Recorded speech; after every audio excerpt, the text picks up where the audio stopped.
Hey everyone, and welcome back to Bracket, the game show where you try to guess your favorite celebrities' picks, bracket style. I'm your host, Matthew Robinson, and today I'm joined by actor, musical performer, and woman who knows where the government keeps all the unicorns, Monica Ricketts. Monica, thanks for being on the show today. Thank you for having me. So you're doing a really fun topic, kind of about what you do for a living. We're talking about favorite musicals. Yes, that's right. So I'm super excited. Now, do you watch a lot of musicals? I'm sorry. Oh no, it's fine. It moves. That's it was blues. It animates. It's a fully animated like rendition. It's great. So it's Wow. like I know. That's why I do theater, because screens scare me. You know, just like in theater, anything can happen, and you just roll with it. Always say yes and right. Tell me a little bit about yourself. How'd you get into musicals? Like, when did this start? Well, I was a really little girl, and my mom pretty much forced me to audition for Annie Jr. I think I was 11 years old, and I was so afraid. I sang Silent Night because I think I actually wanted to be silent. Like that was the gist of like it. a code. I was so scared. But yeah, and then I auditioned, and I got cast as Cecile the French maid. Oh. And then I did not stop. Like I just auditioned for every musical, children's theater, high school, and it was great. And then my senior year, I graduated, and then I decided to audition for Disney Cruise Line right out of high school, and I booked the gig. Whoa. So I was able to like get a professional credit at 19 years old, and since then I've just been doing musical theater professionally and loving it. That's awesome. I mean, when I was 19, I just figured out like how to make food without a microwave. So I'm pretty impressed by that. So as you went on and you were doing music, like, was there ever something where you were like, it clicked and you were like, these are the kind of parts I want, or this is what it was, that role, that moment where you're like, this is what I want to keep doing for the rest of my life? Mm-hmm. There was a moment, it was my senior year as well. I was kind of a late bloomer, to be honest. Like I didn't really get the lead roles until I found that confidence, because I was kind of a more shy kid, and now, I mean, very different. But yeah, I think it was when I got cast as Dorothy in Wizard of Oz, my senior year. I got to fly, I got to like really, really enjoy that experience. And I think that was the moment where I was like, wow. And my drama teacher really believed in me, finally. I was like, yes, like I got this role.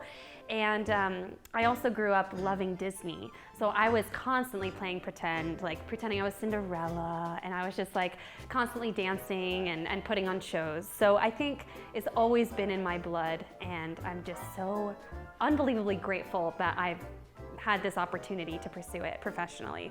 Like every day I wake up and I'm like, am I really in LA? Like, and booking jobs, like it's pretty cool. Hamilton and The Sound of Music. Oh man, I love both of these shows. I know, me too. This was a really hard one. How'd you even like decide?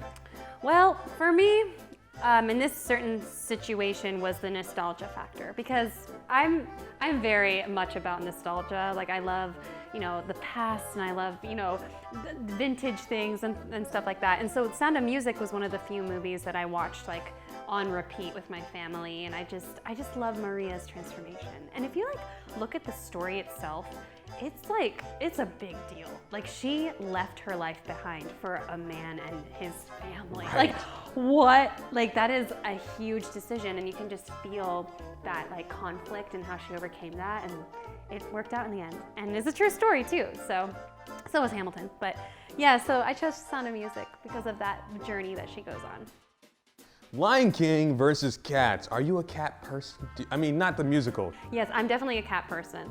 I like dogs a lot too, but I grew up with lots of cats, so I feel like, once again, I'm a very nostalgic person. Did that influence your choice here? Did you choose Cats over the Lion King? No, I chose The Lion King because of how it just gave life to Broadway in a whole new way. Very vibrant and colorful and exciting, and puppets, and Cats did that too. But I felt like The Lion King really leveled up, and it gave Disney a really great platform for that after Beauty and the Beast, yeah. Dreamgirls, My Fair Lady. Oh man. How do you choose, you know? I don't even know. It was so tough because I love all of the music in Dreamgirls is so spectacular. But My Fair Lady, I mean, I chose My Fair Lady. But the more I think about it, like Dreamgirls, so close.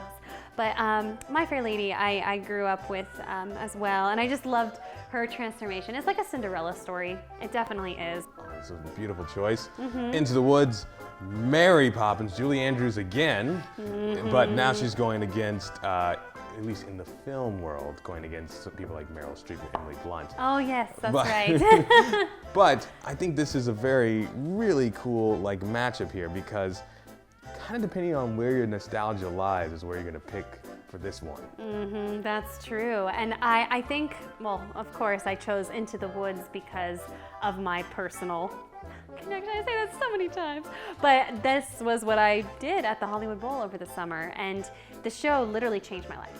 It changed everything. It just opened up my world. And it symbolized so many things in my heart, and just gave me so much more confidence and faith in my abilities and friendship, and like there's so much symbolism in the story itself that it's at the top. Like I just love it. I just love everything about it. So. Oh, hey, can't argue with that. Les Miserables and Oklahoma, very, very different shows. Very, very different tones and songs. Who'd you go with? I went with Oklahoma, which is I know. She's really struggling with these picks, guys. This is like hurting her. I know. Well, first of all, I'm really bad at making decisions. Like, most of my friends know that. They're like, where are we gonna eat? And I'm like, you choose. Like, I just can't. Like, I have a hard time. So this was definitely a test for me and a challenge. But I chose Oklahoma because Ado Annie was the first show I played at a regional theater.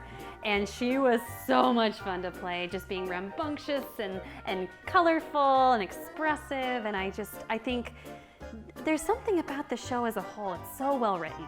It's so grounded, and it's, but Les Mis I really, really love as well. But there's something about Oklahoma. Like, I think about it and I get all warm inside. I'm like, yeah. Well, now we're really getting intense here, because this is the Elite Eight. And I know these all have some sort of personal connection for you, some sort of personal love for it. Sound of Music, Avenue Q. How do you even decide? Oh boy. Oh, well, I went with Sound of Music. The reason being the lead character of Maria. She just inspires me so much to just go for something. Like the song I Have Confidence, like nobody talks about that song much, but like it's such a fun song. She's just being herself, and her chopped off hair, and she's rebellious in her own right. And I love that. I love Maria. Like I think she is so much fun. And she plays guitar, and she teaches the captain, oh wow, I really love it. She teaches the captain how to like let go of the past and love his family. Like she's strong. She outsmarts Nazis. I mean, that's pretty cool. Yes, and it's based on a true story. Right. So it's pretty amazing. The Lion King, West Side Story. Ooh, again, different stories, but both based off a Shakespeare property. Romeo and Juliet and Hamlet. Very good observation. Well, I went with West Side Story. Oh, yeah. Because of the moment I had in the theater watching it. And I mean, it's so interesting because like my life has been so influenced by the theater. And it's like really cool to talk about it now, like putting it all together, because I'm realizing, wow, no wonder I'm here right now. No wonder I'm pursuing this, because this was my childhood. And my mom, I remember a story. My mom used to, like, when she would be like getting me ready for bed at night, she would be like singing songs, like getting me ready and stuff, and she'd be like, I feel pretty, oh so pretty, and she would like sing show tunes to me. And I remember hearing that for the first time, like in the show, and I'm like, oh, I remember that. I remember my mom singing that song to me, because she was a Jet. She was one of the girls like in high school. So she also loves to dance, and she's a performer too. So I have that connection too. My Fair Lady, Into the Woods. Oh boy. I personally wouldn't know what I would go with on this one. So I don't envy your position here. Or those who are playing at home. Yes, for sure. Well, Into the Woods was a given for me because of the amazing opportunity I got at the Hollywood Bowl, and being a part of that cast that was just incredible. I got my first playbill credit by being in this show, and since then I haven't looked back, and I've just been auditioning regularly and have a lot of exciting new projects coming from it, and it opened a lot of doors, and the music is just amazing. Top notch. Sondheim. You're not worthy. Oklahoma, Wicked, who are you sending to the Final Four? Well, I'll give you a hint. It is very close to this color. Somebody in the show. It is Wicked. Oh, wow. Kind of an upset for some people. I know Oklahoma is near and dear to a lot of people. I feel like it's a That's true. generational thing, though. Yeah. Well, What are you saying? I'm joking. look, I'm the one who's old, so it's okay. I can say that. We've got Wicked moving on to the Final Four. Now we got a really strong Final Four. The Sound of Music, West Side Story, Into the Woods, and Wicked. No number one seeds here in the Final Four. That's pretty rare to happen. We've got a 5 seed, a 2 seed, a 3 seed, and another 2 seed going up head to head. Oh boy. Oh boy. This is where I start to sweat. Me too. The Sound of Music, West Side Story. Who did you pick? Who did I pick? Well, I went with West Side Story. Okay. I can't argue with that because I love West Side Story. I was just listening to it on Spotify probably a few days ago. Really? Are you excited for the new one? Yes. Super excited Me for that. too, me Oh, too. It man. looks really fresh. Please don't mess it up. Yeah, please. Please. Over here we've got Into the Woods and Wicked, a 3 against a 2 seed.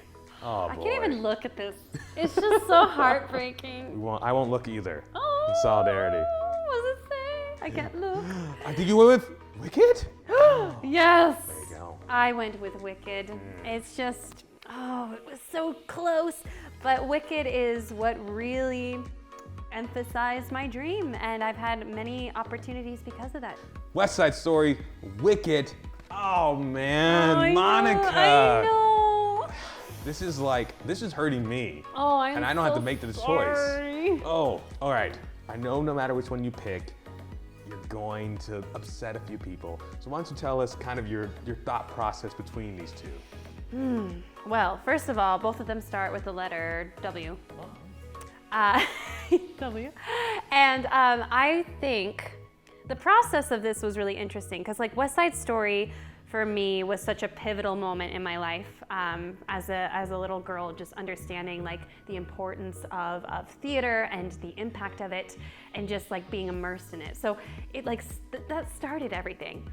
Wicked, on the other hand, was a moment that I'll never forget in the theater when Elphaba gets, raised into the air, and I just felt so like, this is it. Like, this is the most magical thing I've ever seen in my entire life. And I'm getting goosebumps. See? I just love Glinda's transformation. How she was this girl that was just limiting herself, and she wasn't allowing her heart to like fully feel things. And then finally she's like, I couldn't be happier, right? Oh my gosh, like she just has such a transformation. And even more than Elphaba, sorry Elphabas, but like I feel like Glinda is like the pivotal character that just like, she gives up so much that she was holding on to for so long, and she learns how to love and let go. So Wicked is very, very, very important to me, and I've had so many wonderful memories around that story. So Wicked wins it all. yes. Oh my gosh. It does. Wow. It does. Man, that's exciting though. I mean, who can argue with Wicked? I mean, it's a wonderful, wonderful story that, like I said, is an instant classic.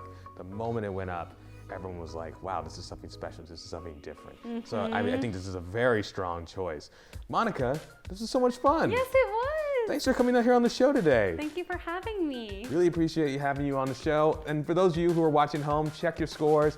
Check back again, of course, tomorrow with Brackett. We'll have more information. You can start filling out your bracket for the next episode. It's a lot of fun. We're so glad you joined us. Until next time, thank you for playing. Yeah. Bye.